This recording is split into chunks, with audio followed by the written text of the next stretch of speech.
Hey everybody, this is Mike Doretta with SashaPUA.com, and today I want to talk to you about neediness and the things that prevent us from being needy. Now, this is a question that comes from our Facebook forum, actually. A couple guys were asking about, how does self-respect, worthiness, your feeling of doubt in your abilities around, seduction or picking up women or whatever, how do these things play a role in your level of neediness and needy behavior? Great question. First, let's start off by defining neediness, and I think that the definition from Mark Manson's models, where basically you're being needy anytime that you value someone else's opinion about you more than you value your own opinion about you or your actions. Hope I didn't butcher that, Mark. Basically, the example that I like to use is when you're trying to text somebody and you're taking 10 minutes to come up with a text. Would you do that if you were texting a male, right? If you were texting one of your guy friends, would you stare at your phone for 10 minutes going, oh, what are the exact right words? If I say this, then he's gonna think that, or if I say this, then he might think that. That's needy behavior. Basically, you're looking for validation, you're looking for acceptance from the person that you're being needy with.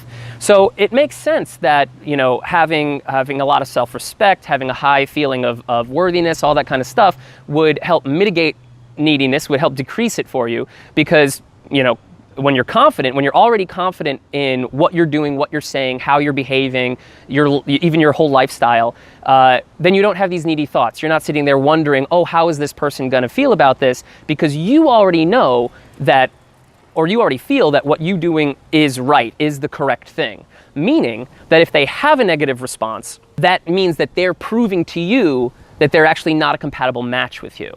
That's what it means to really be confident in your dating abilities, is that when you run into a wall, when you run into a mismatch in your behavior, you say or do something and she takes it negatively, you can feel confident knowing that her reaction is not because you're a bad person or you did something wrong or you were misbehaving somehow. It's just that she's not a fit. This particular person is not a fit. So I actually think that the original question was about self-respect and worthiness and things like that, and I'll get to those. But really, I think you can have a high level of self-respect and still be needy. I think that you can feel worthy of a person and still be needy. I think really what it comes down to is a scarcity mentality coupled with insecurity in your particular scenario, whatever the specifics are of what you're doing. Could be texting, could be actual sex, could be the date.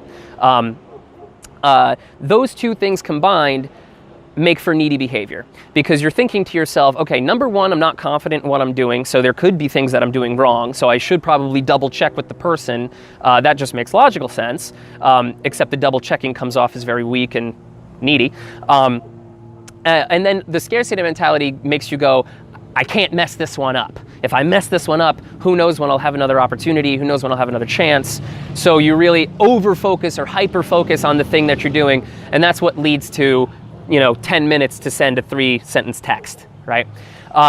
So how do we deal with this? Well, number one, as is always one of my pieces of advice, is more volume. If you don't yet feel like you're experiencing abundance, like if you're not going on, all these dates, you're not having a lot of success.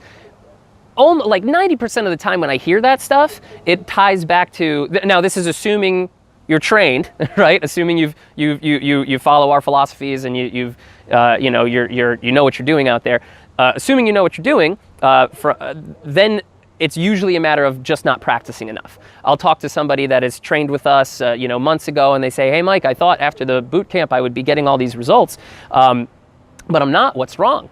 And I'll say, "Okay, well, it's been 3 months, 6 months, whatever. How long ago did you make your 100th approach, right? Like, how long ago has it been since you've done 100 approaches?"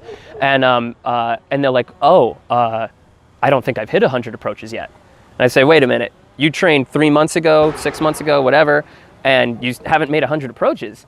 I mean, you can do that in a weekend, after you're doing the boot camp. So a lot of people just don't realize the amount of volume that they need to put in.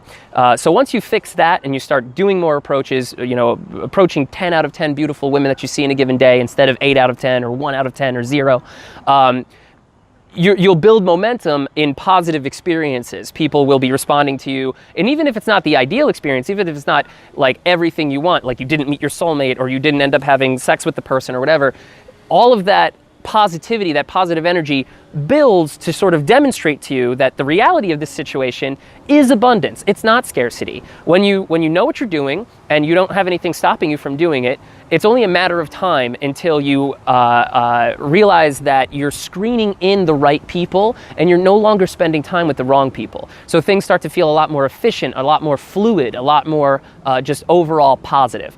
So that would be step one. If you're feeling needy, you need to be doing more. Okay, work on your feeling of abundance by doing more, having more experiences, and actually proving to yourself, living a life of abundance. And the only way you get there is through lots of action.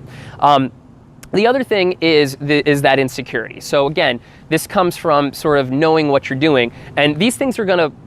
It's a positive upward spiral. The more volume you do, the more attempts that you make, the more your confidence will grow. The more confidence grows, the more attempts that you make, the more volume that you do. Until eventually you're not thinking about this kind of stuff anymore. It becomes second nature, and there's no more staring at your phone for 10 minutes. You just go, oh, boom, and then you have no second thought about it, right? Another thing that guys tend to do is I guess really what my overall advice here is more effort and relaxing, not caring so much about every single instance. One of the big things that we talk about is making sure you find your species, making sure you find very highly compatible women at the very beginning of the relationship. Basically, from the point that you approach her, through the date, through the rest of the relationship, her actions should be giving you encouragement, should be telling you like, oh yeah, you are on the right track. Basically, you should be able to see this by observing the scenario, not by acting in overtly needy ways. Is this okay? Is this all right? Blah, blah, blah. Like, maybe you're not that bad, but that's what you're doing in your head when you're writing that, taking 10 minutes to write 3 sentences. Does self-respect help? Of course. Does a feeling of worthiness help? Of course it does. All of these things help. I don't think that when it comes to self-respect or worthiness, I don't think that either of them by themselves is going to completely inoculate you to neediness. I think that just having an overall feeling of competence, knowing that you know what you're doing, I think that's step one, because the emotional side of this, right? Like the logical side, don't be needy. Neediness kind of looks like this. Here's what the definition is. Don't do that, right? But the emotional side is different. The emotional side is, can you follow that advice when you're amped up, when you're looking at that phone, when you're sitting in front of your date, and now you have to basically not perform per se, but you have to be competent at that point. Can you be competent? Can you apply the things that you learn? Self-respect, worthiness, having a high level of that isn't going to necessarily help you there, but having a feeling of abundance will help you go, okay, this might not be the ideal text. I might not know exactly what I'm doing here, but I will get another chance.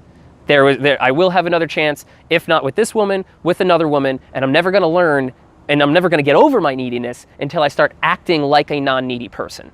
That's how you get the emotional side handled. You have to act as if you're not needy, and then prove to yourself that acting that way is the more positive method of acting. And it is, spoiler alert, so go ahead and do that.